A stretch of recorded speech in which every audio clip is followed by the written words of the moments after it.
Hello, I'm Brian Fox.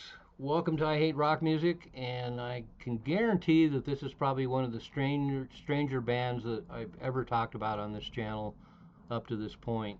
And a really strange band, but the proof is in the pudding because when you get to the music, ZOLAR X really delivers the goods.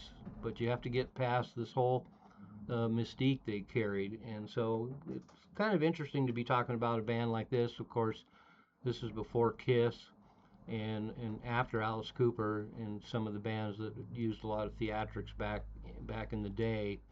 And then now we have an era where bands are starting to use costumes and put on shows again. So interesting to see that come around. But one of the things I can say about Zolar X is that they took the joke pretty far, and unfortunately, it's so gimmicky that I think that ultimately might have undermined them. And once again, these record label people really couldn't listen to music and just decide on their own. But Zolar X's vision was so heavy-handed, it ultimately could have been a problem for them because they wore these strange space age costumes with these weird haircuts and antenna.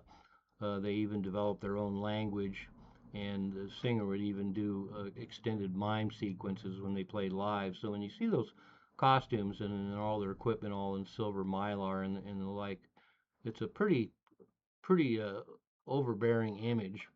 But that was their thing, and like I say, it was interesting. It should have flown.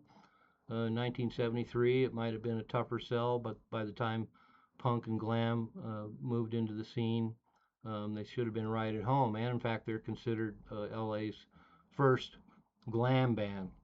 And they opened for Iggy Pop, Michael DeBar's, Joe Bryant, and New York Dolls, which are all really fitting bills for a band like this.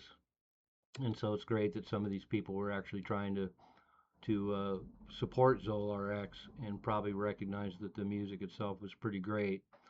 So the band is Stephen Bosca on piano and vocals, Bruce Courtois Courtois on bass and guitar, Zori Zenith on vocals, and Craig Reinhardt on drums, who also spent some time in the band Legs Diamond. And so I'd be really curious to hear what they sounded like in 1973, but we do have material from 1974. They put out a single on their own, Space Age Love, back with Energize Me, and that's from 1974, and apparently they only made 10 copies, so it's ridiculously rare. But the original band per se existed from 1973 to 1981, so they really gave it a big try, and really put a lot of effort into it, and it just didn't seem to go anywhere. Finally, I think in 1992, the collection Timeless came out, and it consisted of a bunch of demos going all the way back to the early 70s and well into the late 70s. And it's great stuff.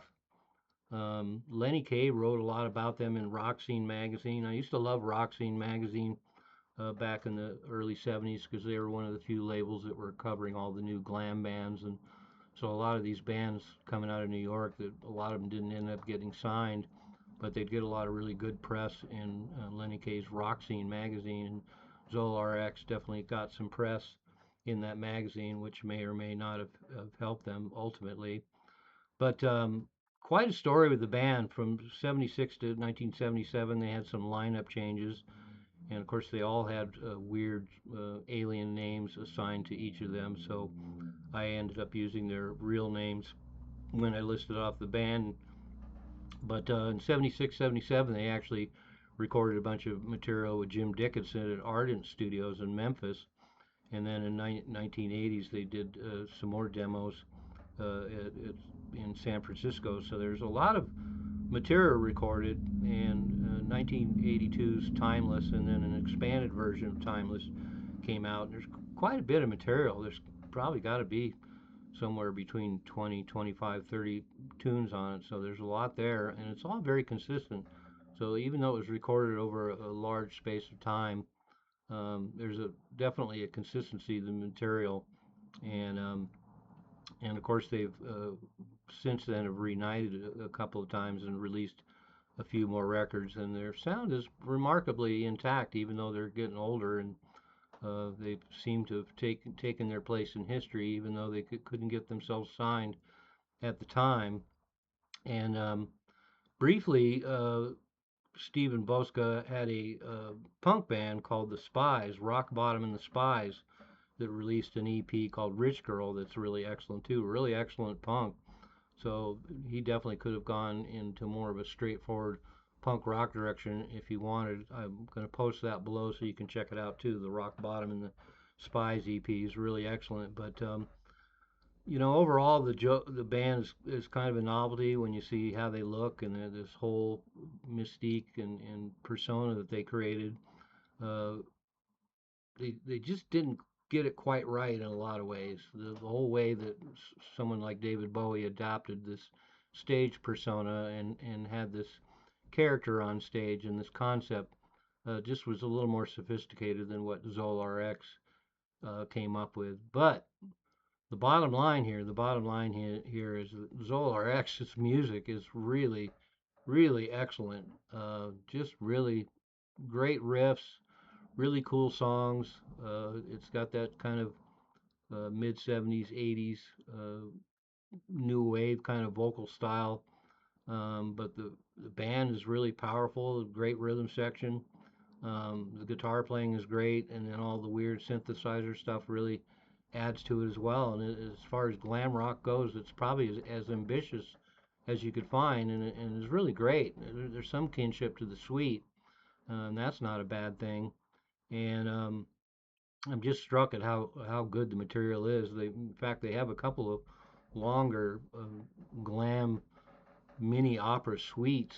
One of them's something like 20-25 minutes long, and it goes through all these really cool changes, great arrangements, and the piece really works. And again, I gotta applaud the ambition to do something like that and then to pull it off so well. But like I say, everything about the band is so quirky and weird.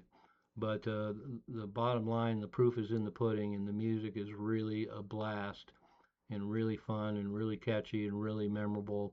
And again, I don't need to really go through all the songs. Um, Most of them are rockers. There's some slow, more dramatic ones, but they pull it off really well. And again, that's the bottom line. The songs are cool, and it's just a great listen. And I think you know it's easy to say now, but if they'd kind of been a little lighter touch with their persona and the alien outfits and the language and all that other stuff, they probably might have been more successful. People probably weren't ready for it, and the people that were ready for it were a small entourage down in L.A. And all the usual people like Rodney Bingenheimer and Kim Fowley were probably big fans of this band. But just on the strength of the music alone, they could have easily just been a regular rock band without all these trappings. But that said, more power to them. They had their weird vision and they put a lot of work into it. And in the end, it doesn't really matter if the music is great. And the music with Zolar X is really great. I have to admit, I was surprised. I didn't, it really wasn't on my radar. And I didn't get the Timeless release probably until the late 90s, early 2000s. And I was shocked at how good it was. So I definitely recommend it. So for my regulars, I hope you find something in there you like. Um, it definitely doesn't have a lot of kinship with a lot of the records I've talked about from the early 60s, early 70s, or late 60s, early 70s on this channel. But considering they started in 1973, the fact that they were doing music like that as early as 73 is pretty striking in itself. And it's too bad they didn't get a proper record out at the time. But at least we got a lot of great music to listen to now. And but it'd be nice to have an original album from 73. It'd be a big time collectible right now for sure. But we got a lot of great music for them. From them, and even some of their later stuff is definitely worth hearing. So, Zolar X, check them out. I'm Brian Fox. Thanks for watching I Hate Rock Music.